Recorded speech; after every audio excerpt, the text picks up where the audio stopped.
두 주 전 창세기 강의 두 번째 시간에 아담과 하와가 하나님이 금기하신 선악을 알게 하는 나무의 열매를 따서 먹었다는 말씀을 전했습니다.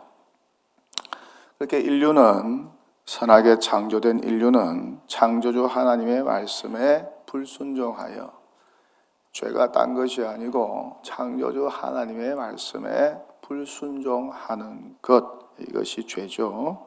그렇게 불순종하여 선악에 창조된 세상이 타락하게 되었습니다. 그 연장선상에서 말씀을 나누려고 합니다. 이렇게 아담과 하와가 하나님의 금기한 선악과의 열매를 따먹자 두 사람에게 예전에 없던 수치심이 찾아왔습니다. 죄 지으면은 수치심이 찾아오지 않습니까? 벗은 줄 알고 무화과 나무 잎을 엮어서 치마로 삼습니다. 그리고 어떤 일이 일어났을까요? 오늘 함께 읽은 성경 본문 말씀 그대로입니다. 동산 중앙에 거니시던 여호와 하나님이 두 사람을 찾아옵니다. 근데 두 사람이 어떻습니까? 숨섭니다. 예전에는 안 그랬거든요. 본문 8절입니다.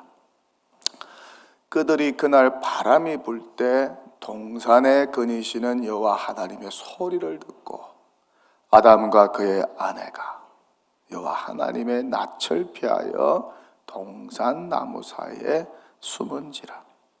왜 숨었을까요? 하나님이 자신들을 만들고 중매까지 했는데 왜 이들이 숨었을까요?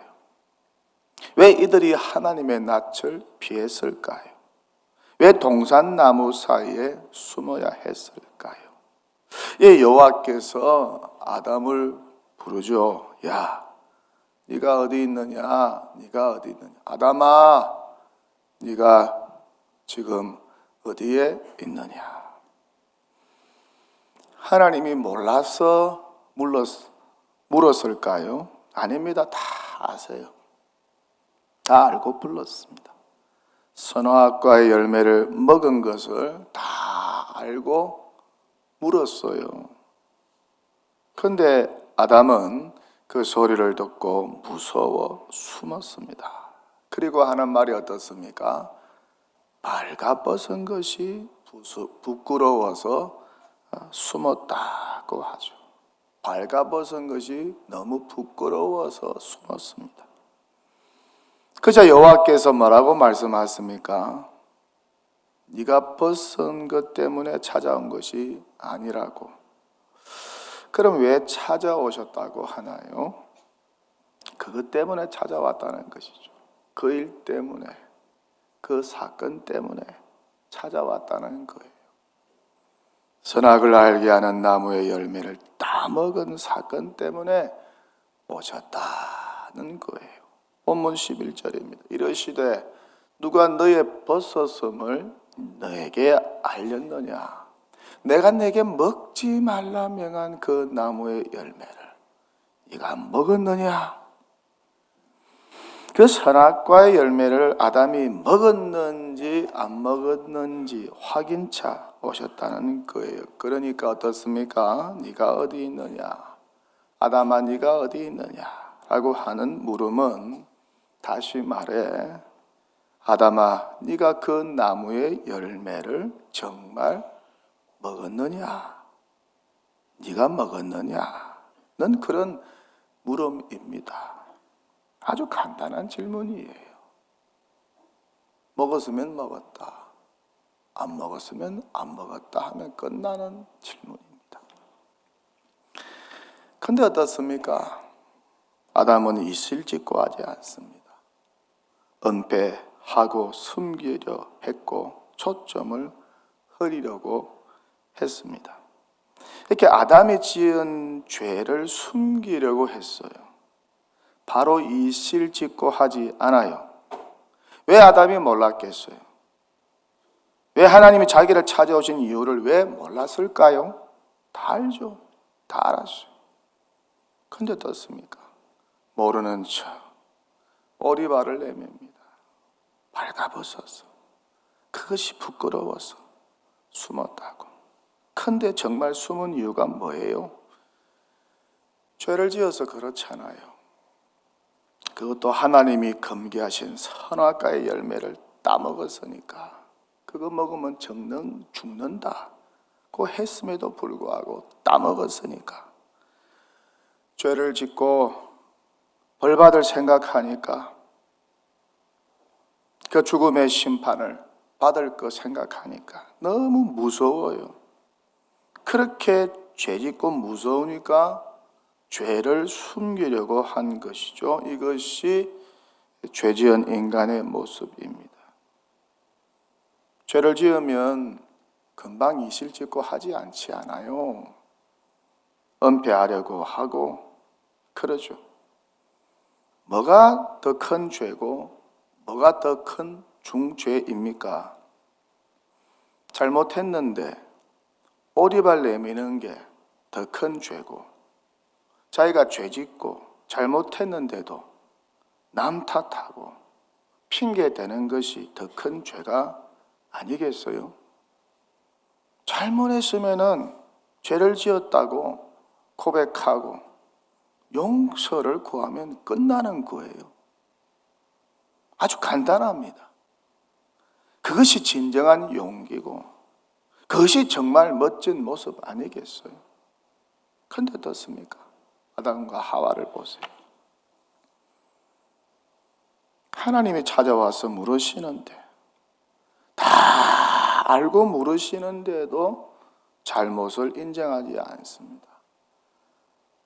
내가 그랬다고, 죽여달라고, 벌을 달게 받겠다고 하면서 회개하지도 않고 용서를 구하지도 않습니다. 이실직고 하지 않습니다. 통해 자복하지 않습니다. 대신 어떻게 합니까? 발가벗어서 부끄러워서 숨었다고 하면서 말을 돌리고 초점을 흐리고 능청을 뜹니다. 또 남 탓을 하죠. 아담은 하와 탓을 하고 하와는 뱀 탓을 합니다. 그렇게 책임을 전가합니다. 죄는 자기가 지었는데 책임을 지려고 하지 않습니다. 어떻게 했든지 그 위기를 모면하려고 핑계를 대고 남 탓을 하고 책임을 전가하려고 합니다. 이런 모습이 최초로 죄를 지은 인류의 모습이었다는 것이죠. 보세요. 아담이 뭐라고 말을 합니까? 하나님이 주셔서 나와 함께 있게 하신 여자가 나무의 열매를 주어서 먹었다고 하죠. 본문 12절입니다. 아담이 이르되 하나님이 주셔서 나와 함께 있게 하신 여자, 그가 그 나무의 열매를 내가 줌으로 내가 먹었나이다. 여자가 방점에 찍혀 있는 것 같아요. 내가 먹었나이다 하면 끝날 것을.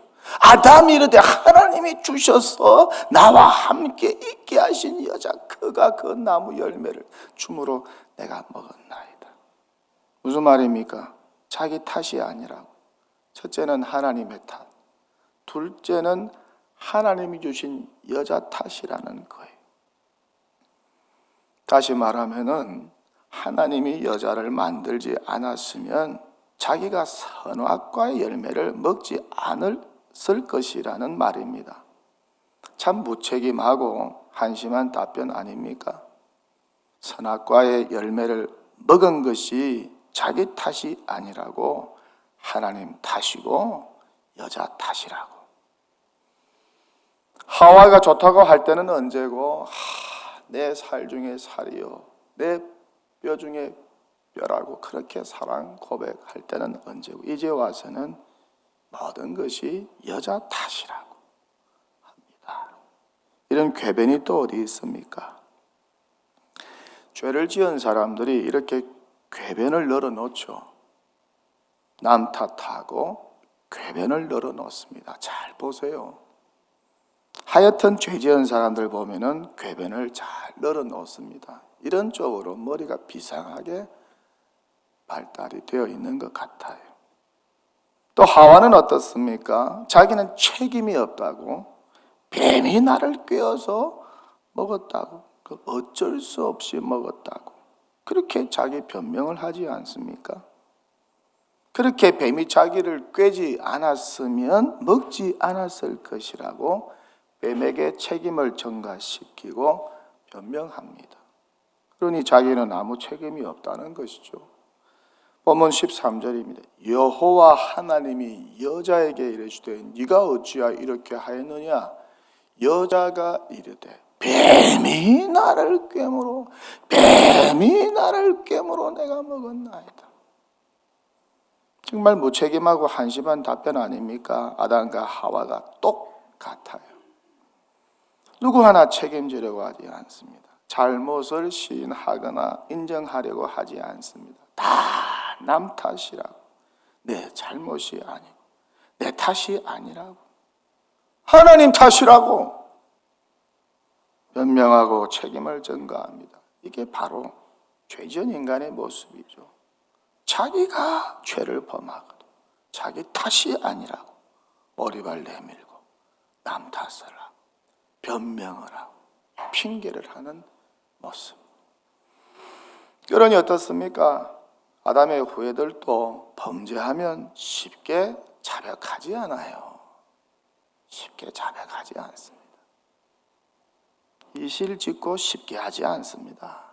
쉽게 내 탓이라고 하지 않습니다. 어떻게 해서든지 그 책임과 그 위기를 모면하려고 머리를 씁니다. 남 탓하고 책임을 전가하고 시간 끌고 핑계대고 변명하고 궤변을 널어놓고 오리반을 내밉니다.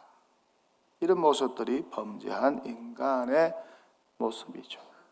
우리도 다를 바가 없어요. 죄를 짓고 실수했으면 쿨하게 인정하면 됩니다. 예, 제가 했습니다.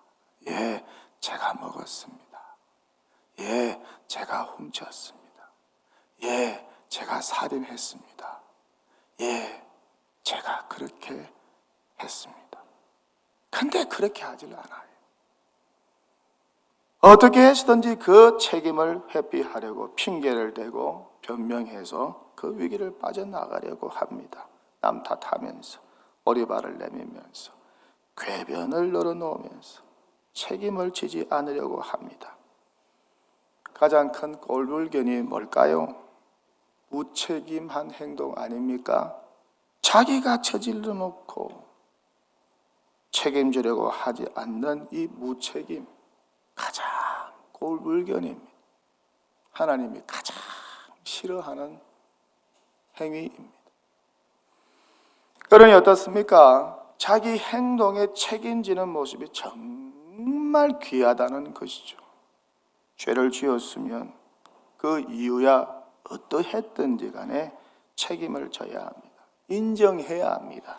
용서를 구해야 합니다. 이게 사는 길 아니겠어요?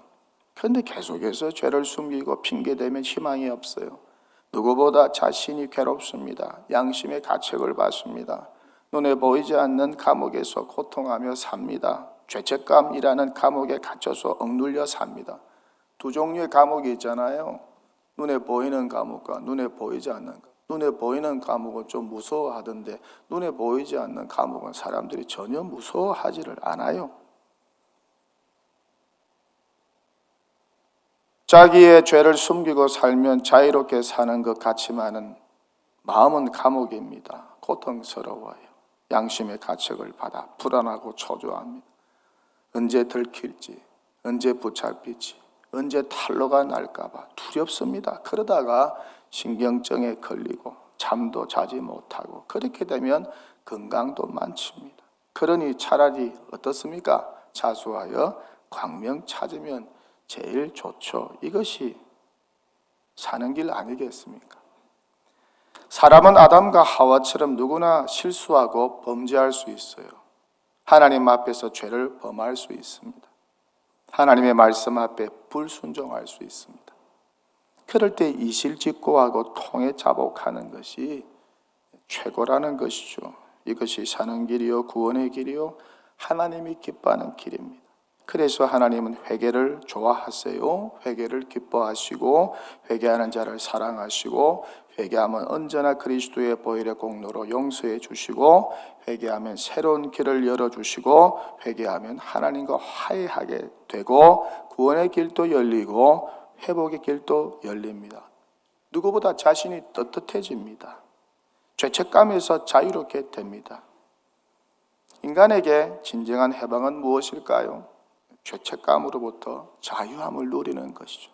우리는 예수 안에서 모든 죄책감으로부터 자유함을 누리고 있습니다. 그리고 우리가 실수하고 범죄했을지라도 하나님 앞에 진실로 회개하면 또다시 그리스도의 보혈의 피로 우리를 용서해 주시는 것이죠. 그러니 어떻습니까? 실수하고 범죄하면 즉각 회개하는 것이 좋다는 것이죠. 하나님, 내가 잘못했습니다. 용서해 주세요. 회개합니다. 죽을 죄를 지었습니다. 이렇게 진실로 죄를 인정하고 고백하면 됩니다. 하나님 앞에 용서를 구하면 됩니다. 사람과의 관계에서도 마찬가지예요. 죄를 짓고 실수했다면 인정하고 용서를 구하면 용서해 줘요. 왜 용서해 주지 않겠어요? 그런데 끝까지 버티면 이 핑계 저 핑계 대면서 버티면 더 큰 화를 자초하게 되는 거 아니겠습니까? 결국 어떻습니까? 아담과 하와가 범죄하여 회개하지 않고 즉각적으로 죄를 인정하지 않고 핑계대고 남 탓을 하고 책임을 전가하니까 결국 처벌을 받습니다. 하나님의 심판을 받아요. 죄를 지으시면 당연히 벌을 받아요. 이게 정의고 이게 공의 아니겠습니까? 아담은 어떤 벌을 받습니까? 아담 때문에 땅이 저주를 받고 평생 수고해야 먹고 사는 벌을 받습니다. 하와는 또 어떤 벌을 받습니까? 임신의 고통이 크게 가중되는 벌을 받습니다. 또 남편의 사랑이 아니라 통치를 받는 벌을 받습니다. 뱀은 또 어떤 처벌을 받습니까? 저주를 받아서 평생 배로 기어다니며 살아야 하는 벌을 받습니다. 문제는 무엇입니까? 아담과 하와가 회개하지 않았다. 즉각 회개하지 않았다는 것이죠. 변명을 늘어놓았다는 것이죠. 남 탓을 했다는 것이죠. 이것 때문에 그 죄에 대한 처벌을 아담의 후예인 인류가 저와 여러분이 고스란히 물려받게 되었다는 것입니다. 그리고 결국 어떻게 됩니까? 에덴 동산, 기쁨의 동산 에덴 동산에서 두 사람이 쫓겨납니다. 쫓겨나는 데는 다 이유가 있어요. 이 얼마나 안타까운 일인지 몰라요. 첫사람 아담이 잘했다면 이런 일이 일어나지 않았을 거예요. 정말 읽을 때마다 아쉬운 대목이고 읽어볼 때마다 안타까운 사건이 아닐 수가 없어요. 한 사람이 이렇게 중요한 거예요. 한 사람. 두 사람이 아니고 나 한 사람의 행동이 그렇게 중요하다는 것이죠. 그 파장은 엄청난 결과를 가지고 올 수 있습니다. 모든 사람을 살릴 수도 있고 모든 사람을 죽일 수도 있어요. 모든 사람을 행복하게 만들 수 있고 모든 사람을 불행하게 만들 수 있어요. 모든 사람을 기쁘게 할 수도 있지만 모든 사람을 평생 상처투성이로 만들 수도 있습니다. 그러니 한 사람의 행동이 그렇게 중요하다는 것이죠. 어떤 행동을 할 때는 항상 신중하게 결과를 생각하면서 그 파장을 생각하면서 행동을 해야 한다는 것이죠. 그것이 신앙의 역사의식이 아니겠습니까? 멀리 바라보면서 행동을 해야 된다는 거예요. 그 눈앞에 보이는 그 유익을 위해서 판단하면 안 된다는 거예요. 다윗이 말년에 인구조사라는 죄를 범하였습니다. 인구조사가 뭐가 죄입니까? 다윗이 말년에 인구조사를 하려고 한 것은 자기의 위대성을 사람들 앞에 과시하려고 했던 거예요. 그래서 그게 동기가 잘못되었기 때문입니다. 요압 장군도 말렸어요. 하나님, 다윗 왕에게 보세요. 이렇게 이스라엘이 이렇게 장군이 처음에 왕이 됐을 보다 지금 40년이 다 돼가는 이 판에 이렇게 왕국이 많아지고 인구가 많아졌는데 왜 또 인구조사를 하려고 합니까? 군인들 수를 세워서 또 뭐 하겠습니까? 그게 반대를 했지만 인구조사 해라고 명령을 내렸어요. 온 만방에 내가 이렇게 대단한 군주다. 내가 이렇게 이스라엘을 내가 이렇게 잘 다스렸다. 자기의 위대성을 드러내려고 인구조사했습니다. 하나님 위에서 놀려고 했습니다.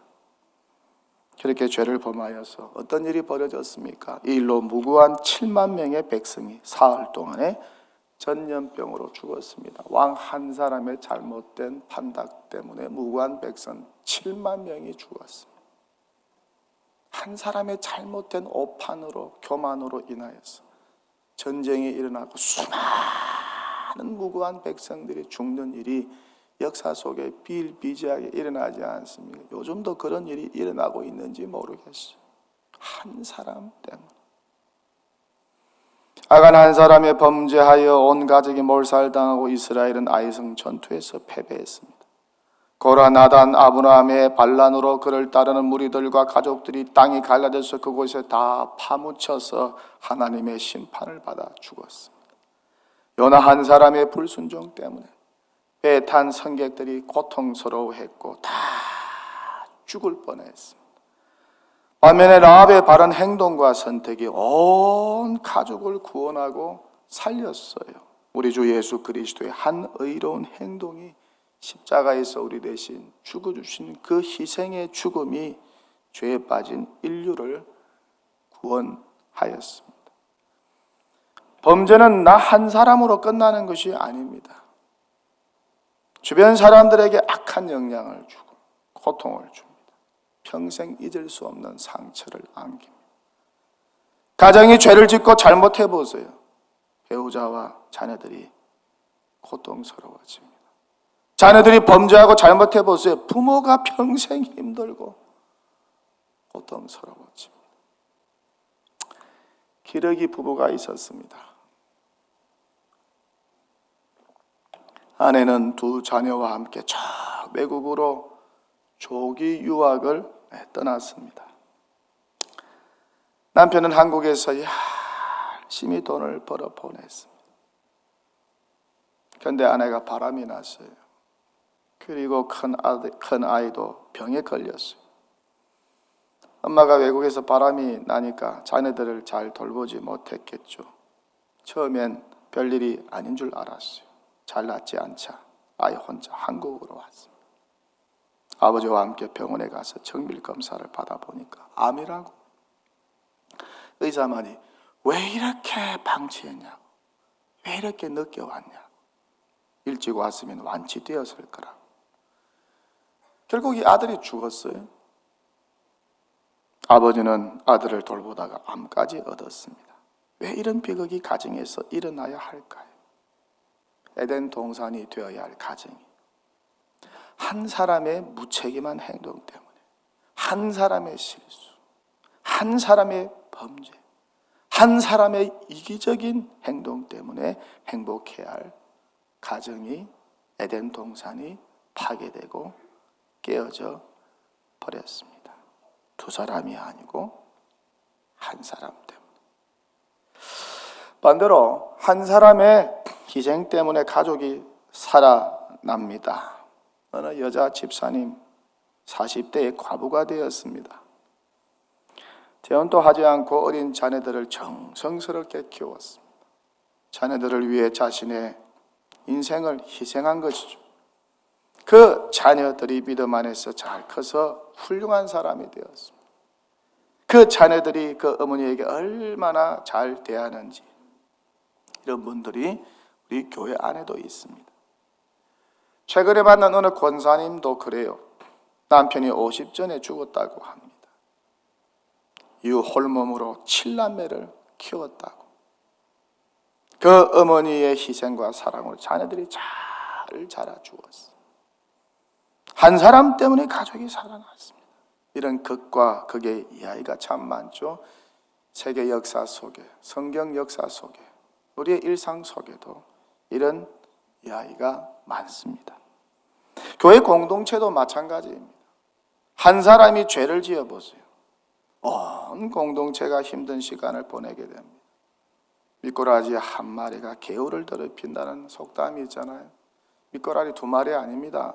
미꾸라지 한 마리가 개울을 더럽힌다.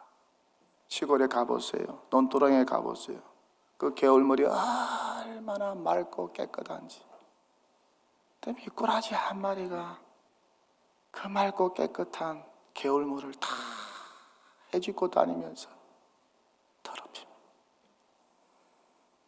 이처럼 한 사람의 범죄가 온 교회 영적 분위기를 흐리게 만들 수도 있다는 것이죠. 교회를 혼란 속에 빠뜨립니다. 좀 잘났다고, 좀 안다고, 까불고 의시되다가 큰일 납니다. 자기도 망하고 교회도 망합니다.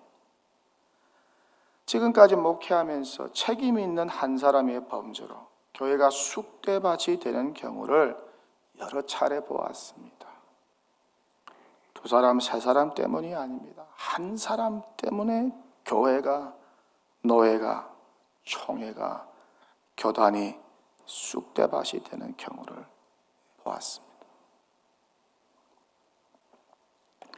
어느 큰 도시에 있는 큰 교회, 말하면 여러분이 다 아는 교회.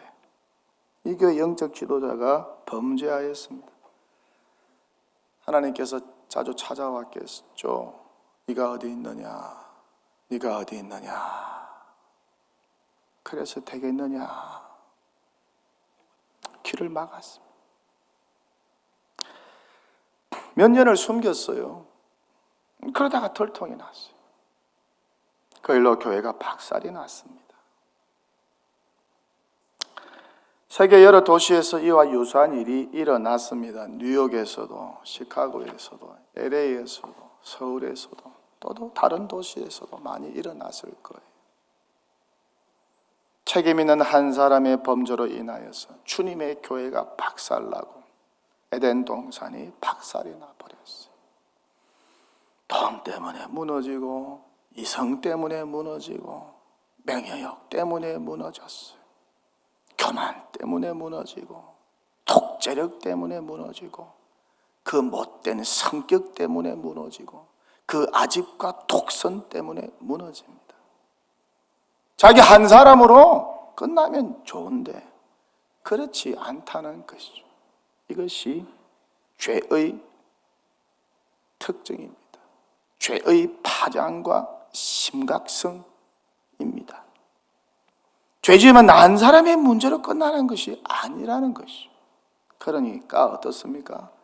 언제나 성도는 죄를 멀리하고 죄를 무서워해야 합니다.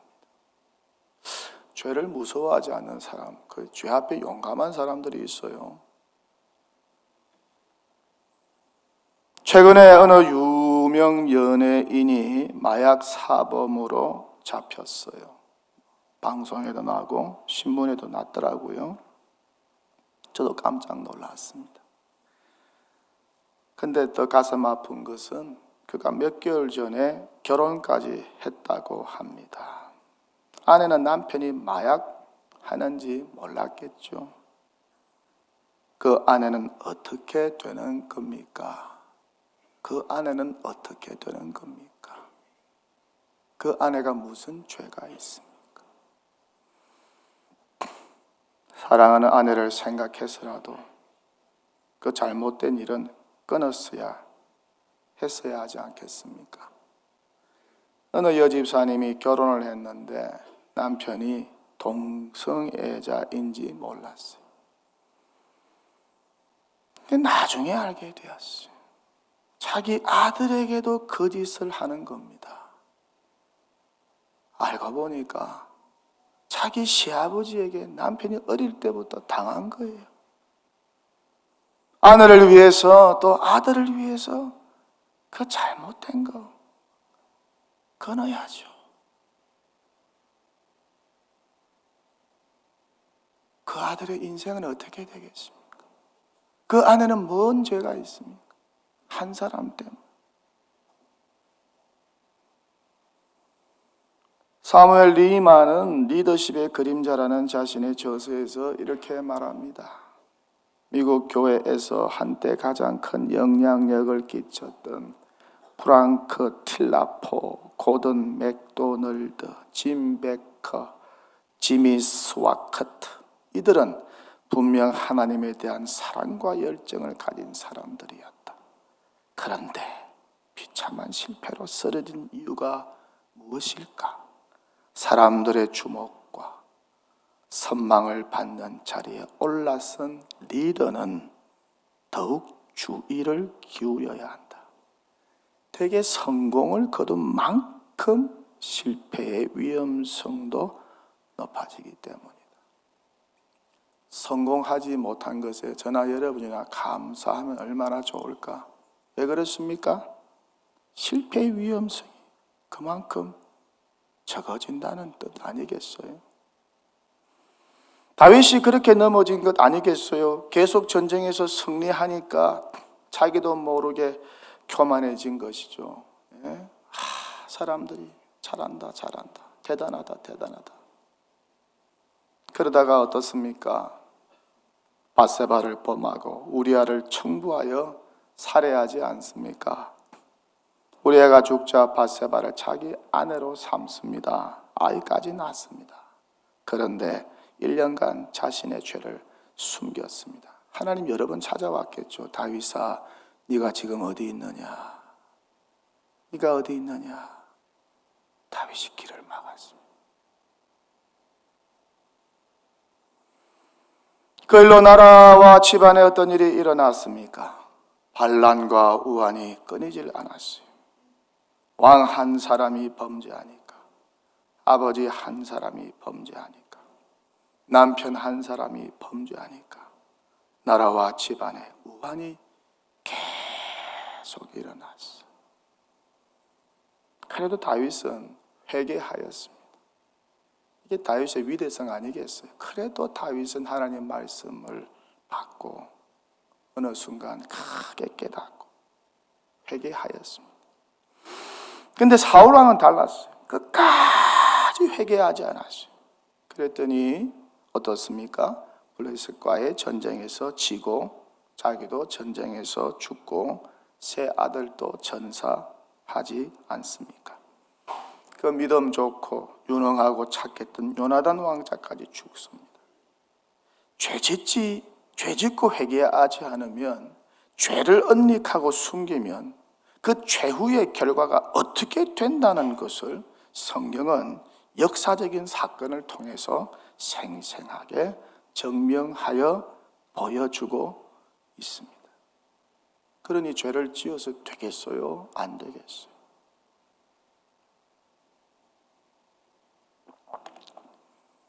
그러니 나 한 사람의 선택이 그렇게 중요하다는 것이죠. 지금도 하나님 우리에게 물었습니다. 내가 어디 있느냐? 내가 어디 있느냐? 이 물음에 우리는 어떻게 답을 해야 할까요? 늘 십자가 앞에 적극적으로 회개하는 심령이 되면 얼마나 좋을까? 십자가를 넘어 늘 거룩한 주의 백성으로, 늘 하나님의 말씀 앞에 순종하는 영의 사람으로 세워지면 얼마나 좋을까? 나 한 사람 때문에 주변 사람들이 행복해지면 좋겠어요. 할렐루야. 동독이기 때문에 주변 사람들이, 이 지역 주민들이 행복해지면 좋겠어요. 그렇게 두 번째 아담으로 이 땅에 오신 예수님처럼 살면 얼마나 좋을까? 이야기 안 하고 설교를 마치겠습니다. 저 알프스 산에, 여러분 알프스 산이 어디 있는가는 아시죠? 미국에 있죠. 그죠? 제가 2부 설교 때 미국에 있다고 조커를 했더니 나중에 설교 마치고 어느 권사님이 찾아와서, 목사님, 알프스 산은 미국에 있는 게 아니고 스위스에 있습니다. 스위스. 저도 그 정도는 압니다. 알프스 산에 물 한 방울이 정상에 떨어집니다. 그 떨어진 물이 왼쪽으로 흘러가면 따뜻한 지중해로 흘러가게 되고, 그 떨어진 물이 반대쪽 오른쪽으로 떨어지게 되면 추운 흑해로 흘러갑니다. 모든 결과는 우리의 선택에 달려 있습니다. 하나님께서 우리 모두에게 자유의지, 선택권을 주셨습니다. 바른 판단과 선택으로 에덴의 기쁨과 풍요를 이어가는 복된 성도, 현명한 성도 되시기를 주님의 이름으로 간절히 축원합니다. 축원합니다. 할렐루야!